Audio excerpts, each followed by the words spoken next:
Assalamualaikum warahmatullahi wabarakatuh. Bagaimana kabarnya anak-anakku sekalian, siswa dan siswi kelas 5 Madrasah Ibtidaiyah? Alhamdulillah, semoga baik-baik saja. Pada video ini kita akan membahas mata pelajaran Al-Quran Hadis untuk kelas 5 Madrasah Ibtidaiyah, bab yang ke-7, yaitu Waqaf dan Wasol. Indikator pembelajaran. 1. Mampu membaca Al-Quran dengan cara baik dan benar. 2.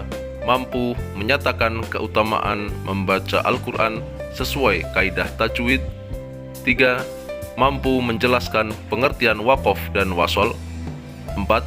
Mampu mengidentifikasi waqaf dan wasol dalam bacaan. 5. Mampu menerapkan hukum bacaan waqaf dan wasol.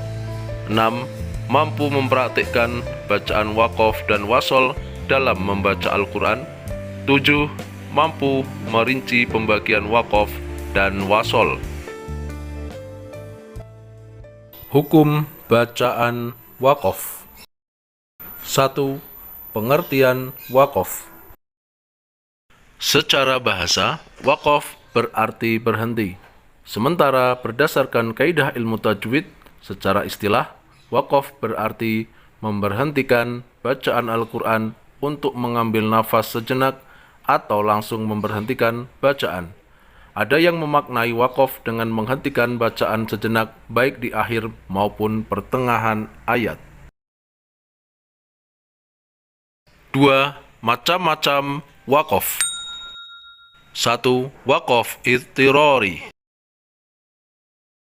yakni menghentikan bacaan pada ayat yang belum sempurna ketika dalam keadaan terpaksa, baik karena kehabisan nafas, karena lupa, karena bersin, batuk, dan sebab-sebab lainnya. 2. Waqaf ikhtiyari. Waqaf ini biasa juga disebut waqaf ijtihadi, yakni jika seorang pembaca Al-Quran sesuai pilihan dirinya karena pemahamannya atas kaidah bahasa Arab sebagai bahasa Al-Quran. Waqaf ikhtiyari mempunyai 8 macam. Antara lain, 1. Waqaf tam, yakni menghentikan bacaan Al-Quran pada kalimat dari segi makna dan lafadznya tidak berkaitan dengan ayat sebelum atau sesudahnya. 2. Waqaf kafi. Waqaf kafi adalah waqaf pada suatu kalimat yang dibaca sempurna tanpa melakukan pemotongan kalimat di tengah ayat dan tidak memiliki ikatan lafadz dengan kalimat sesudah atau sebelumnya, namun memiliki kaitan dari segi makna. 3. Waqaf hasan, yakni menghentikan bacaan Al-Quran pada ayat yang susunan kalimatnya sudah sempurna. 4. Waqaf qabih, yaitu menghentikan bacaan Al-Quran pada tengah-tengah ayat atau ayat yang tidak sempurna sehingga berpengaruh pada arti dan kandungan ayat. Waqaf ini harus dihindari. 5. Waqaf bayan, yaitu menghentikan bacaan Al-Quran pada suatu kalimat, suatu ayat yang masih ada keterkaitan antara lafadz sebelum dan sesudahnya. Karena keterkaitan itu, sehingga lafadz sesudahnya tidak dapat dimengerti tanpa lafadz sebelumnya. 6. Waqaf jaiz, yaitu menghentikan bacaan Al-Quran pada kalimat dalam sebuah ayat dan lafadz yang datang setelah berhenti membaca itu bisa dijadikan awal bacaan tanpa mengurangi arti dan maksud kalimat. 7. Waqaf sholih, yaitu menghentikan bacaan pada sebuah kalimat karena lafadz tempat dia berhenti menjelaskan lafadz ayat sesudahnya.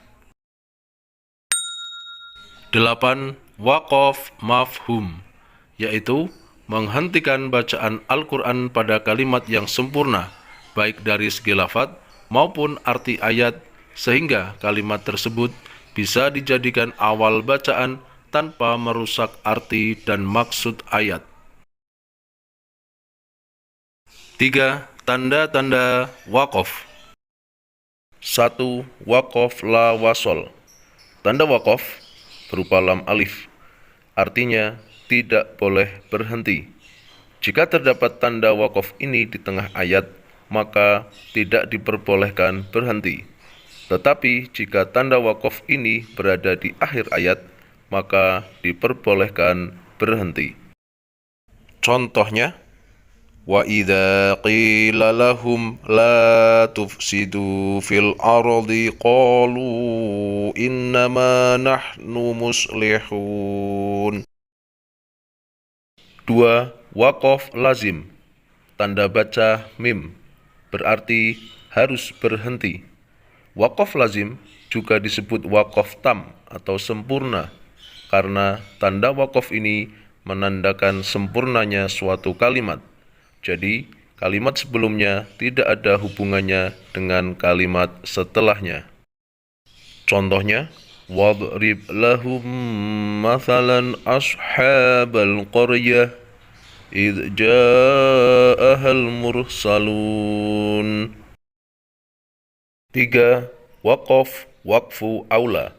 Tanda waqaf qala, berarti diutamakan berhenti. Apabila pada ayat Al-Quran terdapat tanda waqaf ini, diutamakan berhenti pada kata yang terdapat tanda tersebut. Contohnya, qila dkhulil jannah qala ya laita qaumi ya'lamun. 4. Waqaf muraqabah atau mu'anaqah.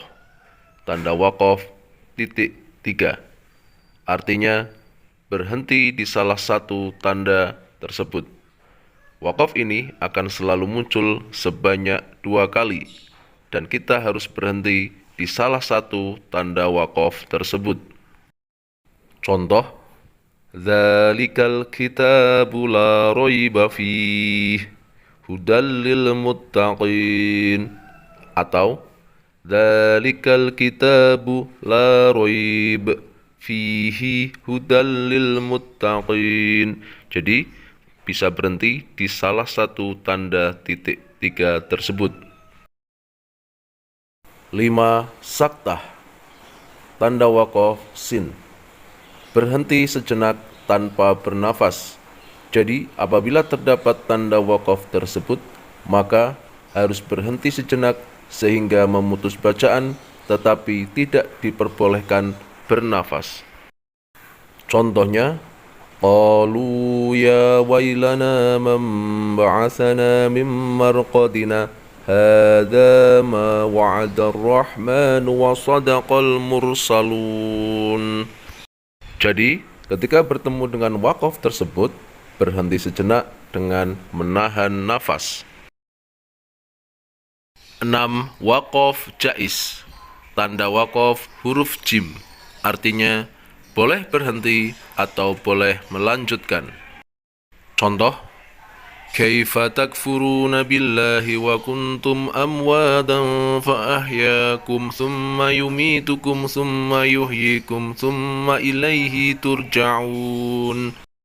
Atau kaifa takfuruna billahi wa kuntum amwadan fa ahyaakum thumma yumitukum thumma yuhyikum thumma ilaihi turja'un. 7. Waqaf waslu ula. Tanda waqaf shola, yang berarti diutamakan untuk melanjutkan. Apabila menjumpai tanda waqaf tersebut, kita boleh berhenti atau melanjutkan, tetapi lebih diutamakan untuk melanjutkan. Contoh, wa idh qala Musa liqaumihi ya qaumi dzkuru ni'matallahi 'alaikum idh ja'ala fikum anbiya'a wa ja'alakum mulukan wa ataakum ma lam yu'ti ahadan minal 'alamin. 8. Waqaf mutlak. Tanda waqaf huruf to yang artinya harus berhenti. Jadi apabila menemukan tanda waqaf ini pada bacaan, maka harus berhenti. Contoh, qalu subhanaka la ilma lana illa ma 'allamtana innaka antal alimul hakim. 9. Waqaf qabih. Tanda waqaf huruf qaf yang artinya diutamakan untuk melanjutkan. Apabila pada ayat Al-Quran terdapat tanda waqaf ini, diutamakan melanjutkan bacaan. Contohnya, alla ilaha illa anta subhanaka inni kuntu minaz zalimin. 10. Waqaf murakhas. Tanda waqaf huruf shad berarti tidak berhenti. Selama tidak menemukan alasan untuk berhenti atau kita kehabisan nafas karena panjangnya satu ayat, maka kita meneruskan bacaan. Tanda waqaf shad ini sangat jarang ditemukan dalam Al-Quran. Contohnya, wabtaghu ma kataballahu lakum wa kulu washrabu. Jadi, ketika kita tidak kehabisan nafas, harus atau diutamakan dilanjut. 11. Waqaf mujawwas. Tanda waqaf huruf za yang berarti diutamakan untuk melanjutkan. Untuk tanda waqaf mujawwas ini dianjurkan untuk melanjutkan membaca. Contoh, amlil insani ma tamanna falillahil akhirati wal ula. 12. Waqaf kadzalik. Dengan tanda waqaf huruf kaf berarti sama dengan waqaf sebelumnya. Jadi apabila menemukan tanda waqaf ini, maka harus menyamakan dengan tanda waqaf sebelumnya. Contoh, wal 'adiyati dhabhan fal muriyati qadhan fal mughirati subha. Karena waqaf sebelumnya adalah la wasol, tidak boleh berhenti, maka ayat berikutnya juga sama, tidak boleh berhenti alias dilanjutkan. 13. Waqaf mustahab. Tanda waqaf qif berarti diutamakan berhenti. Apabila terdapat tanda waqaf ini, dianjurkan untuk berhenti daripada melanjutkan. Contoh, wa id akhadna mitsaqa bani israila la ta'buduna illallah wa bil walidain.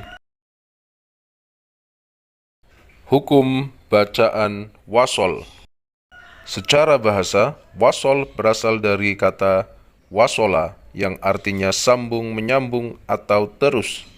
Sementara secara istilah ilmu tajwid, wasol adalah meneruskan bacaan ayat Al-Quran pada tanda waqaf yang seharusnya boleh berhenti dengan tidak mengambil nafas, atau dengan kata lain, menyambung ayat satu dengan ayat lainnya dengan cara sebagai berikut.